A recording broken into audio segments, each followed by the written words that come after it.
So, welcome to lighting. So, welcome to lighting. We've been having a blast in class using these little, aperture MC lights to make some cool 3-point lighting. And now what we're going to do is we're going to be diving straight into the digital world, where we're going to be putting these lights in the 3D space. So let's go ahead and dive right into Blender. Okay, welcome to Blender.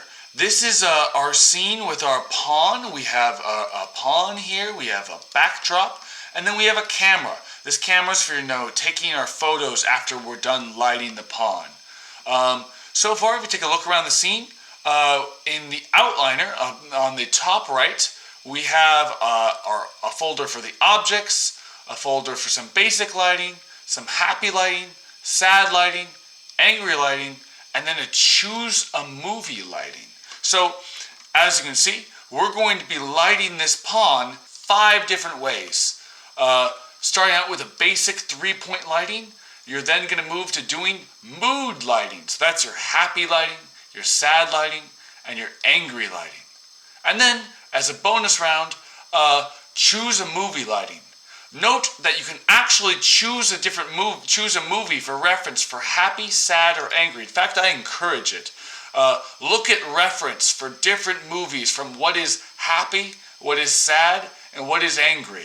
And then also, for when you choose your own movie, that's for if you want to do a sci-fi scene or maybe something else that didn't quite fit into happy, sad, or angry. Maybe there's a video game you like that you want to recreate the lighting from. Just recreate the lighting from something you like for the choose a movie lighting. Okay, let's dive straight into lighting in Blender. The first thing we want to do is add some lights, of course. Let's go up to Add, scroll down to Light. And there are 4 different types in Blender. There's a point light, a sunlight, a spotlight, and an area light. To give you an idea of what each light does, I'm going to bring each one in. A point light in Blender, right now it's spawned in where that red cursor is. That's called the 3D cursor. Objects tend to spawn where that is. So let's bring in a point light. You're probably wondering, you're like, I don't really see the light hitting the object. Did it work? And you're like, well, we need to go to this viewport setting called the rendered preview. And if we go to the top right here, there are these 4 balls of preview. So we have the wireframe, the gray preview, the shader preview, and then the rendered preview. So the rendered preview shows us what the lights might look like. It's kind of giving us an idea as we move these lights around how they're going to interact with the scene. And it's pretty accurate. So right now, your scene might be going fast or it might be going slow as you move this light around. But let me kind of introduce the idea of render engines to you. So we put this light into a scene. It's now starting to cast light on our pawn. But there's a few different ways Blender calculates how light bounces around objects. So let's go over to the camera tab, which is right here, this little camera, and let's look at the render engine. So, what does this all mean? Engine, that's like an engine for a car. Well, think about it like it's the engine for Blender deciding how it's going to render the lights. So there's cycles, there's Eevee, and there's workbench. So what does this all mean? Well, let me show you what Eevee does. So if I switch it over to Eevee, now things are suddenly a lot darker. It's still casting shadows, it's just a lot darker. So the reason why Eevee is darker is because Cycles is a render engine that actually calculates light bouncing. So remember when I was talking about how light can go into a room and it will bounce off the wall, it will bounce off an object, it will bounce off of anything. Well, Cycles is what's called a path tracer. And a path tracer, there's this nifty Disney explainer video that I'm going to include in the link in the canvas. But it explains how path tracing works. But essentially, what happens is light with a path tracer can calculate all the light bouncing around an object. So it'll actually go like, all right, it'll calculate light hits this object, and then it's going to bounce and hit the wall. And light will also bounce and hit this wall, and then bounce off and hit the object. So that's why there's a lot more realistic light bounces than just if we switch to Eevee. Eevee is just the light hits an object and then it doesn't bounce around at all. So that's why it doesn't really look that realistic. Why do we have Eevee in Cycles? Well, Eevee is what's called a real-time render engine, whereas Cycles is a path tracing render engine. Eevee is like a video game. Video games are all about real time. It's all about rendering in the moment as it's happening. You want to make sure that, as someone's playing your video game, it doesn't take 5 hours or maybe even 20 minutes just to calculate one frame. Whereas with Cycles, it will actually spend all that time and calculate the light bouncing around an object, so it looks more realistic and it just looks a lot better. Whereas Eevee is in the moment. It's fast because it's all about getting things to be real time, like a video game. And then Cycles is like your Pixar movie. It takes a longer time to render, but it just looks a lot better. Like, look at that. That looks really nice. Okay, that's a lot of technical stuff. Let's get into the fun part, the lighting. So let's introduce the different types of lights in Blender. We have a point light. It's like a point of light. It's like a light bulb. We'll put that right there. Let's bring in a sunlight. Oh, a sunlight. Oh, sunlight, it's the sun. It's really bright. It's super bright because it's the sun. And notice how the sunlight casts a really, really long shadow, and it just lights up the entire scene. A sunlight basically tries to shine a light from the sun that would be really, really far away. It kind of simulates the sun, and the shadows are elongated like the sun too. I'm going to delete the sunlight because it's very, very bright, like the sun normally is. We have a point light here. Let's bring in add light spotlight. And there we have our spotlight. This is your classic stage theater light. If we go over to the light settings, we can turn up the intensity of it. So it's just kind of like, you can click that yellow dot right here to kind of direct where it points. If we hover over an object, it will snap to that object. So we have this spotlight. That's your classic theater spotlight. Let's also bring in an area light.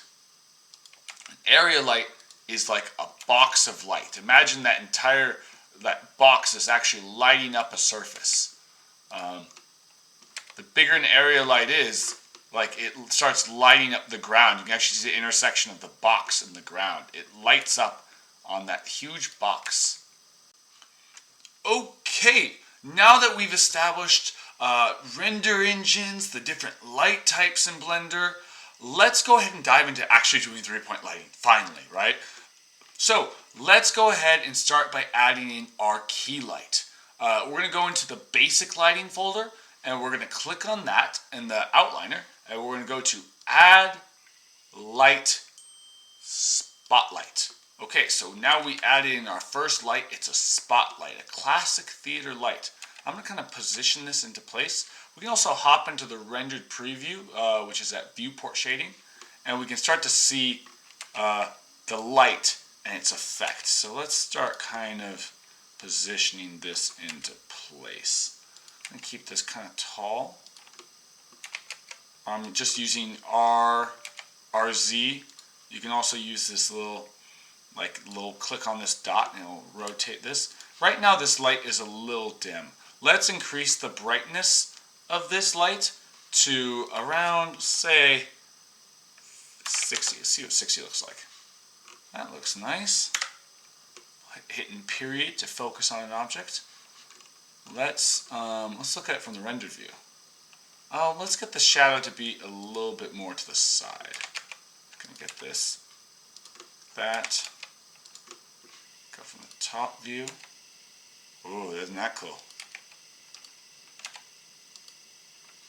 Let's see what we got here. Yeah, that looks good. On the right hand here, we can see in the object data properties, this is now where we control the light. So we can actually, we can change this to red, change this to yellow, we can change this to green just by clicking on the color. I'm going to keep it white. This is also where we can change the power, we can make it brighter. It's so bright now, it's like, super bright. We don't want it that bright. Let's keep it at 60. No, let's keep it 100 maybe. 100's nice. Let's do 100. 100's okay. Yeah, 150. 150 sold. Okay, so that's how we can change the power of the light. What's radius? Okay, let's just drag and find out. So notice how when I change the radius down to 0, the shadows actually become more sharper. Now remember when I was talking about light quality? This is actually how you affect light quality. The higher this value is, the softer the shadows are. So look at that. So the shadows become more softer and blurrier when we up the radius of the spotlight. When we get up to here, now we're in cloudy weather. This is a harsh, sunlight. This is cloudy weather. And between those, we can kind of decide what we're into. Let's try. We don't want it to be too sharp. Too sharp is a little too sharp for me. Let's keep that at 1 is a little bit too much. Let's try 0.2. Okay, 0.1. Let's see here. 0.9. Yeah, that looks nice. Okay, so let's go ahead and label that light. Let's go into, double click on it, type in basic key light. So now we brought in our key light. Now, if we remember, when we add in a key light, we also want to add in a fill light to kind of fill in these shadows to make it not so dramatic. So the next light we're going to add is a fill light. Let's add another spotlight. Let's go to add light. Let's add another spotlight. So what intensity did it have for the key light? Okay, so that was 150. Let's make the basic, let's also label that, basic fill light. Remember, fill lights fill in the shadows. Let's bring that to, let's see, that's 150. Let's make the fill light be 150 divided by 2. So what is that? 150 divided by 2. If you actually type in functions, so you just type in 150 divided by 2, what is that? Oh, 75. 75 is how much 150 divided by 2. So let's bring that into a fill light position. So I'm going to go to top view by clicking the Z. So okay, the shadows are coming from this, are going that direction. So let's kind of position this to fill in those shadows a little bit. And then let's keep this angled up. And let's just kind of do it like this. RZ, just kind of moving this light into position. Right now, it's too flat. We have these confusing shadows. So one of the things we can do is we can turn off cast shadow. And it'll actually, the light won't cast a shadow anymore. So that's kind of cool. For this one, I am going to turn up the radius because I kind of want the fill light to be a little bit softer.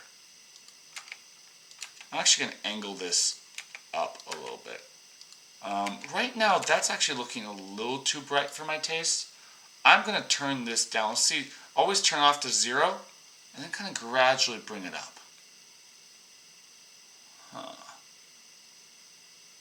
Let's do, honestly, just 10 watts is looking nice.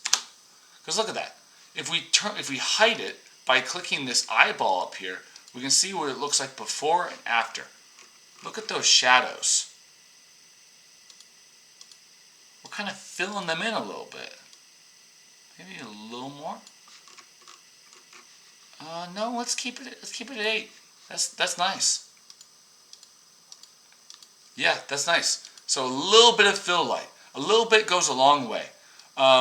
And so the radius, remember how sharp it is? If we turn this up, it's a lot more softer of a light. The spot size, if we go into gray preview mode, we can see that we can actually adjust the size of the spotlight. You know, we can adjust the size of the cone, because spotlights are cones. Think of like those theater lights. We can adjust the size, but we can also do this cool thing by adjusting the blend, which is called the penumbra. The penumbra, so if I add in another spotlight here, I'll show you what that blend does. So I'm going to just kind of, you know, create my little Oscar moment here. Let's find that. It gets dark, you know, it's hard to see. Click on that, go to rendered preview. I'm going to turn up the intensity. Turn that up to be pretty bright. Kind of put it like right here. Notice how, so remember we turn down the radius, it becomes a sharper light. When we turn it up, it becomes a softer light. But check out this. We adjust the spot size, and that adjusts the size of the spotlight. But when we change the blend value, it kind of blends the edges a little bit. It softens the edges of the spotlight, while maintaining kind of the harshness of the middle. So that looks kind of nice. So remember, we added in, so far we have a basic key light right there, and then we have a fill light on the other side. So if we look from the top view, you know, we have a key light here and then a fill light here.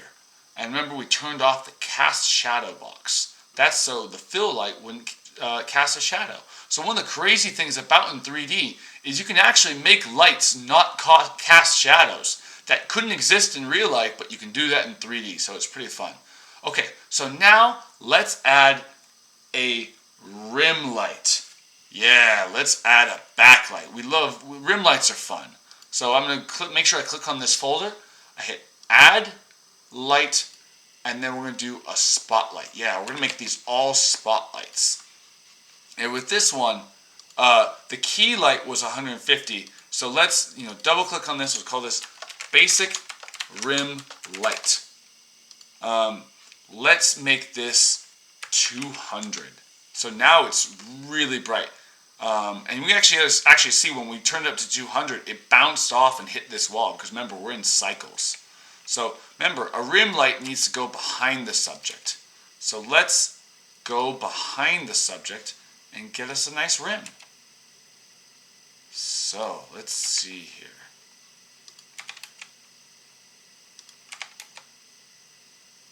I'm just rotating this into place to kind of get a nice little looking rim. So you see the rim right there? It's creating a nice outline. Remember, so let's see what it looks like when it wasn't there. When it is there. Boom. And we can see it's creating a shadow right here, but we actually don't see the shadow because it's not on camera.